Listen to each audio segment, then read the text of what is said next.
श्रीहरिवायुगुरुभ्यो नमः। ओं वंदे विष्णुं नमामि श्रियमथ च भुवं ब्रह्मवायू च वंदे गायत्रीं भारतीं तामपि गरुडमनन्तं भजे रुद्रदेवं देवीं वंदे सुपर्णीमहिपतिदयितां वारुणीमप्युमां ताम् इन्द्रादीन् काममुख्यानपि सकलसुरान् तद्गुरून्मद्गुरूंश्च अभ्रमं भङ्गरहितम् अजडं विमलं सदा आनन्दतीर्थमतुलं भजे तापत्रयापहम्। जलज्येष्ठनिभाकारं जगदीशपदाश्रयं जगतीतलविख्यातं जगन्नाथगुरुं भजे। प्रसन्नशूरमाधवकराब्जोत्थान् यतीश्वरान् वीररामरतान् वन्दे विद्यासागरमाधवान्। पृथ्वीमण्डलमध्यस्थाः पूर्णबोधमतानुगाः वैष्णवाः विष्णुहृदयाः तान् नमस्ये गुरून् मम। आपादमौलिपर्यन्तं गुरूणामाकृतिं स्मरेत् तेन विघ्नाः प्रणश्यन्ति सिद्ध्यन्ति च मनोरथाः। श्रीगुरुभ्यो नमः। हरिः ओम्। ಹರಿಕಥಾಮೃತಸಾರ ಗುರುಗಳ ಕರುಣದಿಂದ ಆಪನಿತು ಪೇಳುವೆ ಪರಮ ಭಗವದ್ಭಕ್ತರಿದನಾದರದಿ ಕೇಳುವುದು ಶ್ರೀರಮಣಿಕರ ಕಮಲ ಪೂಜಿತ ಚಾರು ಚರಣ ಸರೋಜ ಬ್ರಹ್ಮ ಸಮೀರವಾಣಿ ಫಣೀಂದ್ರವೀಂದ್ರ ಭವೇಂದ್ರ ಮುಖ ವಿನುತ ನೀರಜ ಭವಾಂಡೋದಯ ಸ್ಥಿತಿ ಕಾರಣನೆ ಕೈವಲ್ಯದಾಯಕ ನಾರಸಿಂಹನೆ ನಮಿಪೆ ಕರುಣಿಪುದೆ ಮಗೆ ಮಂಗಳವ ಜನನಿ ಪಿತ ಭೂವಾರಿದಾಂಬರವೆನಿಪ ಪಂಚಾಗ್ನಿಯಲಿ ನಾರಾಯಣನ ತ್ರಿಂಶತಿ ಮೂರ್ತಿಗಳ ವ್ಯಾಪಾರ ವ್ಯಾಪ್ತಿಗಳ ನೆನೆದು ದಿವಸಗಳೆಂಬ ಸಮಿಧೆಗಳನ್ನು ನಿರಂತರ ಹೋಮಿಸುತ್ತ ಪಾವನಕ್ಕೆ ಪಾವನ ನೆನಿಪ ಪರಮನ ಬೇಡು పరమ సుఖ. మన హరికథామృత సారము పాఠంలో పంచమహాయజ్ఞ సంధిలో మొదటి పద్యం గురించి చెప్పుకుంటూ ఉన్నాము.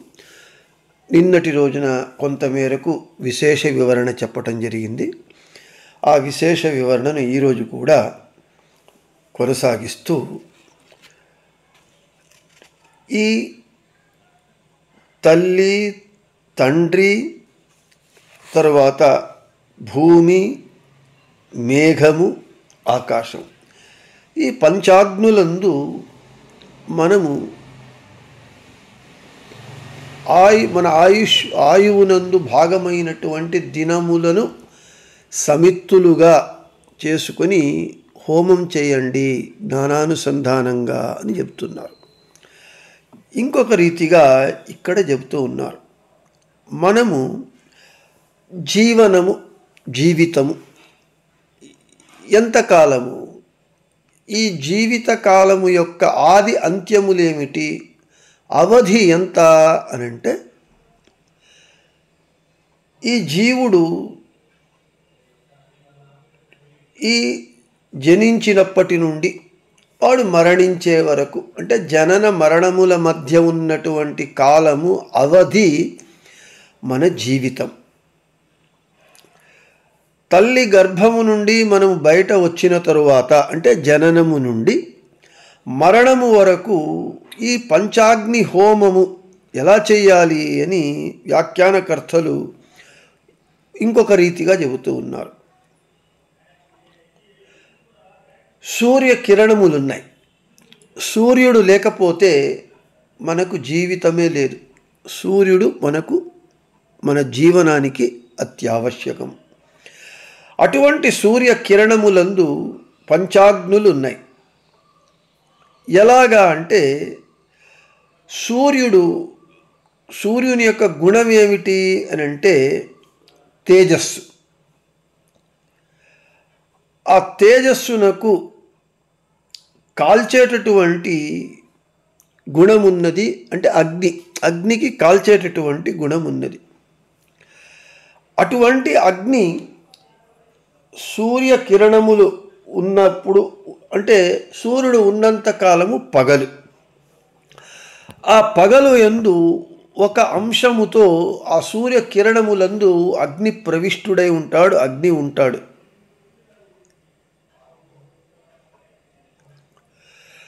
రాత్రిపూట కూడా అగ్ని యందు సూర్యకిరణములు ఒక అంశంగా ఉంటాయి. అయితే పగటిపూట దీపమునందు ప్రకాశం ఉంటుంది, అలాగే సూర్యుడు ప్రకాశమానుడై ఉంటాడు. ఇక్కడ సూర్యకిరణములందు అగ్ని ఉన్నాడు అని మనకు సైంటిఫిక్గా కూడా తెలుస్తూ ఉన్నది. ఎండలు ఎక్కువ కాచినప్పుడు గుడిసెలు కాలిపోతూ ఉంటాయి. ఎందుకు? ఆ సూర్యకిరణములలో అగ్ని ఉన్నది కాబట్టి. అదే శాస్త్రము చెబుతూ ఉన్నది. ఈ సూర్యకిరణములందు పంచాగ్నులు ఉన్నాయి. అవి ఎలా ఉన్నాయి అని అంటే, సూర్యుని కిరణములు 1000 అని పెట్టుకొని, ఈ సూర్యకిరణములు 5 దిక్కులందు ఒక్కొక్క దిక్కునకు 200 కిరణముల ప్రకారంగా మనం పెట్టుకున్నప్పుడు, దిక్కులు, ఆ దిక్కుగత కిరణములు, ఆ కిరణగత అగ్నులు, అగ్నిగత భగవద్రూపములు. ఇప్పుడు అనుసంధానం చేసుకోవాలి. నేను మొదటే చెప్పినట్లుగా ఇది శాస్త్ర విషయం కాబట్టి కొద్దిగా జటిలంగా ఉంటుంది. మనసు పెట్టి వినాలి, పదే పదే వినాలి. అప్పుడు మీకు నిదానంగా అర్థమవుతుంది. పూర్వ దిక్కునకు 200 కిరణములు. ఆ కిరణముల యొక్క వర్ణము అంటే రంగు నీలవర్ణము.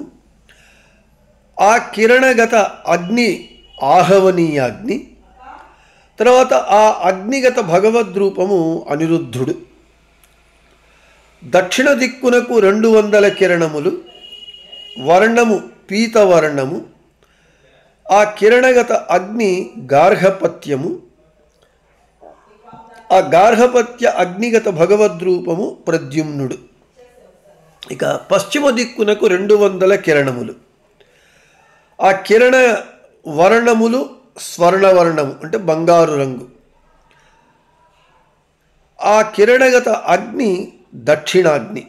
దక్షిణాగ్నిగత భగవద్రూపము శంకర్షణుడు. ఉత్తర దిక్కునకున్నటువంటి కిరణములు 200. ఆ కిరణముల వర్ణము శుభ్రవర్ణము, శుద్ధమైనటువంటి వర్ణము. ఆ కిరణగత అగ్ని సోమాగ్ని లేదా సభ్యంచిత. ఆ సభ్యంచిత అగ్నిగత భగవద్రూపము వాసుదేవుడు. ఇక ఊర్ధ్వ దిక్కు 200 కిరణములు. వర్ణము అంటే రంగు రక్తవర్ణము. ఆ కిరణగత అగ్ని నావసత్తి అగ్ని. ఆ అగ్నిగత భగవద్రూపము నారాయణుడు. ఈ విధంగా 5 విధ కిరణములందు 5 విధ అగ్నులున్నాయి. మనము ప్రతినిత్యము ఈ పూర్వ పశ్చిమ ఉత్తర దక్షిణ దిక్కు ఊర్ధ్వ దిక్కులందు నడుస్తూ ఉంటాము, పనులు చేస్తూ ఉంటాము. ఈ విధంగా ఈ 5 దిక్కులగత కిరణములు, కిరణగత అగ్ని, అగ్నిగత భగవద్రూపములను మనము జ్ఞానానుసంధానము చేసినప్పుడు ఇది ఒక యజ్ఞం అవుతుంది. ఉదాహరణకు పూర్వ దిక్కునకు వెళుతూ ఉన్నాం. అప్పుడు పూర్వ దిక్కునకున్నటువంటి 200 సూర్యకిరణములు, ఆ కిరణ వర్ణములు నీలవర్ణము, ఆ నీల కిరణ వర్ణగత భగవద్రూపము ఆహవనీయాగ్ని, అగ్నిగత భగవద్రూపము అనిరుద్ధుడు అని ఈ విధంగా మనము ధ్యానం చేయాలి. ఈ స్థూల దేహముతోనే మనము మన పనులన్నీ చేస్తూ ఉంటాం. కాబట్టి ఈ స్థూల దేహము ఉన్నంత కాలము ఈ విధంగా మన ఆయుష్ నడుస్తూ ఉంటుంది. పుట్టినప్పటి నుండి మరణించే వరకు ఒక్క క్షణకాలము కూడా నిలబడకుండా జరుగుతూ ఉంటుంది. ఈ విధంగా మన ఆయువునందు సూర్యకిరణాంతర్గత ఈ పంచాగ్నులందు మనము హోమము చేయాలి. తరువాత ఈ మరణాంత పర్యంతము ఇది బహిర్హోమము, అంటే వెలుపల మనము అనుసంధానం చేసుకునేటటువంటి హోమము. అంతేకాకుండా మన దేహములోనే పంచాగ్నులు ఉన్నాయి. మన దేహంలో అగ్ని లేకపోతే, అంటే పంచభూతములు పృథ్వీ వాయురాకాశములు, ఈ పంచభూతములు మన దేహంలో ఉన్నాయి. ఇది పిండాండమైతే మనం ఉన్నటువంటిది బ్రహ్మాండము. ఈ బ్రహ్మాండము కూడా పంచభూతయుక్తమైనటువంటిది. మన పిండాండము, మన దేహము కూడా పంచభూతాత్మకమైనటువంటిది. అందుకే మన దేహంలో వేడి ఉంటుంది, చల్లదనం ఉంటుంది, అన్నీ ఉంటుంది. ఈ దేహమునందు కూడా పంచాగ్నులు ఉన్నాయి. ముఖమునందు ఆహవనీయాగ్ని, హృదయమునందు గార్హపత్యాగ్ని, నాభియందు దక్షిణాగ్ని, ఎడమ భాగము ఉదరమునందు సభ్యంచితి అగ్ని, కుడి భాగమునందు కుడి భాగమునందు నావసత్తి అగ్ని. ఈ విధంగా మన దేహములో సూర్యకిరణములు, అగ్నులు, భగవద్రూపములు ఉన్నాయి. ఈ విధంగా 30 భగవద్రూపములు. నిన్న చెప్పుకున్నట్లుగా మూల రూపము ఒకటి, ఒక అగ్నియందు, తర్వాత అనిరుద్ధ ప్రద్యుమ్న, అనిరుద్ధ సంకర్షణ, అనిరుద్ధ వాసుదేవ, అనిరుద్ధ నారాయణ అని. ఆ వివరాలు ముందు మళ్ళీ ఇంకొకసారి వివరంగా ఈ పద్యము చివర చెప్పబడుతుంది. ఈ విధంగా బయట మనం సూర్యకిరణములందు చూస్తున్నాము. అట్లా బహిర్యజ్ఞము ఆ విధంగా అనుసంధానం చేస్తే మన దేహంలో ఈ 5 స్థానములలో ఉన్నటువంటి పంచాగ్నులందు భగవంతుని యొక్క 30 రూపములను ధ్యానిస్తూ హోమం చేయాలి జ్ఞానానుసంధానంగా.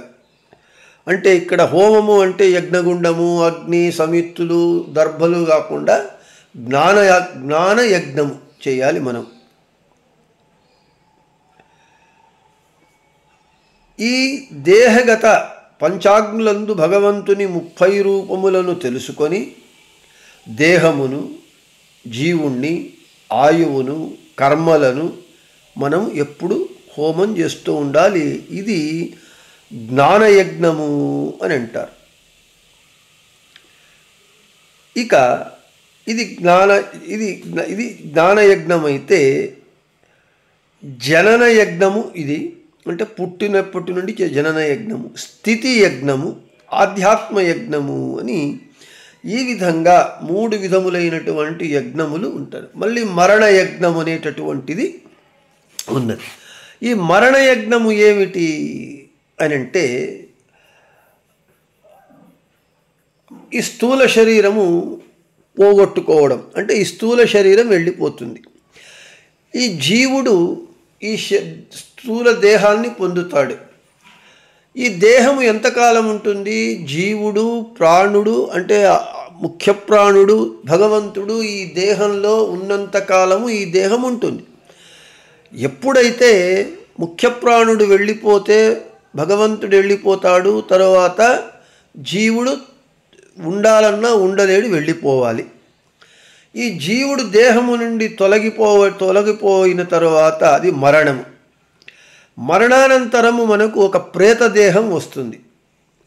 ఈ 10 దిన కర్మల తరువాత ఆంతరిక దేహం అనేటటువంటి ఒక దేహం వస్తుంది. ఆ తరువాత వైతరణి తీరానికి వచ్చినప్పుడు అక్కడ యాతనా శరీరం వస్తుంది. యమలోకము నుండి నరక ప్రవేశము చేసేటప్పటికి ఒక యాతనా శరీరం వస్తుంది. ఈ విధంగా మరణానంతరము 5 దేహాలను పొందుతూ ఉన్నాడు. ఈ ఇది ఎక్కడ మనకు చెప్పబడింది అంటే గరుడ పురాణంలో దీని వివరాలు, మరణం ఎలా సంభవిస్తుంది, జీవుడు దేహం నుండి ఎలా వెళతాడు, తరువాత ప్రేతదేహం ఎలా వస్తుంది, 10 దినముల తర్వాత ఆంతరిక దేహం ఎలా వస్తుంది, యాతనా శరీరం ఎలా వస్తుంది అనేటటువంటి విషయాలన్నీ గరుడ పురాణమునందు విస్తారంగా చెప్పబడుతూ ఉన్నది. మొత్తానికి తల్లి గర్భము నుండి వచ్చినప్పటి నుండి మరణము వరకు చేసేటటువంటిది ఈ పంచాగ్నుల యందు అది జనన యజ్ఞము. మరణానంతరము వచ్చేటటువంటిది ఇది ఈ దేహాలు వస్తాయి, ఇది మరణానంతరము మరణయజ్ఞము. అంటే నేను చనిపోయిన తరువాత నాకు ఎలా నేను ఉంటాను, ఈ దేహాన్నే వదిలి వెళ్ళిపోతాను కదా అని అంటే, నీవు ఈ స్థూల దేహాన్ని పొందినప్పుడు జ్ఞాన సముపార్జన చేసుకొని జ్ఞానాన్ని పొంది గురువుల ద్వారా ఇవంతా కూడా జ్ఞానముతో చేసేటటువంటి పనులు, యజ్ఞాలు, పూజలు. భౌతికంగా యజ్ఞములు పూజలు చేయటం ఒక భాగమైతే, శాస్త్ర జ్ఞానము పొంది జ్ఞానయజ్ఞము, ఇవన్నీ ఇప్పుడు చెప్పినవన్నీ జ్ఞానయజ్ఞములు. ఈ జ్ఞానయజ్ఞములు అత్యంత శ్రేష్టమైనటువంటివి, అత్యంత పవిత్రమైనటువంటిది. కాబట్టి ఈ విధంగా మనము చెప్పాలి. అందుకే శాస్త్రము చదవాలి, జ్ఞానాన్ని సంపాదించుకోవాలి. మనము చేసేటటువంటి ప్రతి ఒక్క కర్మ జ్ఞానపూర్వకంగా చేయాలి. మూర్ఖంగా, మూఢంగా, జ్ఞానం లేకుండా యాంత్రికంగా చేస్తే అది ఏమాత్రము ఫలం ఉండదు. కాబట్టి మనకు శృతి చెబుతూ ఉన్నది, ద్యుపర్జన్య ధరా పుంస్త్రాఖ్య పంచాగ్ని నిష్ఠావా. కాఠక భాష్యము చెబుతూ ఉన్నది, ద్యుపర్జన్య ధరా పుం స్త్రీ క్రమాత్ పంచాగ్నయ స్మృతా.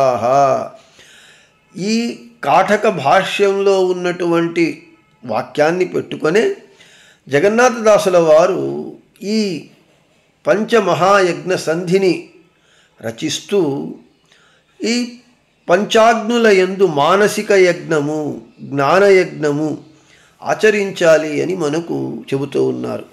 నేను ఎన్నో మార్లు చెప్పినట్లుగా హరికథామృత సారము అని అంటే శృతి స్మృతి ఇతిహాస పురాణ శాస్త్ర నిధి. అందుకే దీనిని అణుసుధ అని పిలిచారు. ఇప్పుడు ఈ పంచమహాయజ్ఞ సంధి యందు మనం ఏం చెప్పుకుంటూ ఉన్నాము, ఇవన్నీ కూడా జీవుని తత్వము, మన దేహతత్వము. ఈ జీవుడు దేహాన్ని ఎలా పొందుతాడు, ఎక్కడ ఉంటాడు, ఎక్కడికి వెళతాడు, ఈ జీవుని యందు, ఈ జీవుడు పొందినటువంటి దేహమునందు భగవంతుడు ఏ ఏ రూపములతో ఉండి ఈ జీవుని చేత పనులను చేయిస్తాడు అనేటటువంటి ఆధ్యాత్మ సంబంధమైనటువంటి తత్వ రహస్యాలన్నీ చెప్పబడుతూ ఉన్నది ఈ పంచమహాయజ్ఞ సంధియందు. ఇంకా నేను ఇప్పుడే చెప్పాను, ఈ 5 అగ్నుల యందు ఏ ఏ అగ్నుల యందు అంటే తల్లి, తండ్రి, భూమి, ఆకాశము, మేఘములు, ఆకాశము, వీటి యందు జనని పిత భూ ವಾರಿದಾಂಬರ ವೆನಿಪ ಪಂಚಾಗ್ನಿಯಲಿ ನಾರಾಯಣನ 30 ಮೂರ್ತಿಗಳ ವ್ಯಾಪಾರ ವ್ಯಾಪ್ತಿಗಳ ನೆನೆದು ದಿವಸಗಳೆಂಬ ಸಮಿದಗಳನ್ನು ನಿರಂತರ ಹೋಮಿಸುತ್ತ ಪಾವನಕ್ಕೆ ಪಾವನ ನೆನಿಪ పరమన ಬೇಡು పరమసుఖ. ఈ పద్యం యొక్క స్థూలమైనటువంటి అర్థం వివరణ, పంచాగ్నులయందు భగవంతుని 30 రూపములను ఎలా ధ్యానించాలి, ఒక్కొక్క అగ్ని యందు 6 రూపములు మొదలైనటువంటి విషయాలను ఇంతవరకు అనేక విధాలుగా చెప్పబడినటువంటి దానిని సంగ్రహించి సారభూతంగా ఒక్కొక్క అగ్ని యందు ఏ ఏ విధంగా 6 భగవద్రూపాలను ధ్యానించాలి, అదే ఎలా జ్ఞానయజ్ఞము మానసిక యజ్ఞం అవుతుందనేటటువంటి విషయాన్ని రేపు ఇంకా మీకు ఇంకా సరళం చేసి సరళీకరించి అర్థమయ్యే విధంగా చెప్పే ప్రయత్నం చేస్తాను అని చెబుతూ శ్రీకృష్ణార్పణమస్తు, మధ్వేషార్పణమస్తు. అందరికీ శుభమస్తు.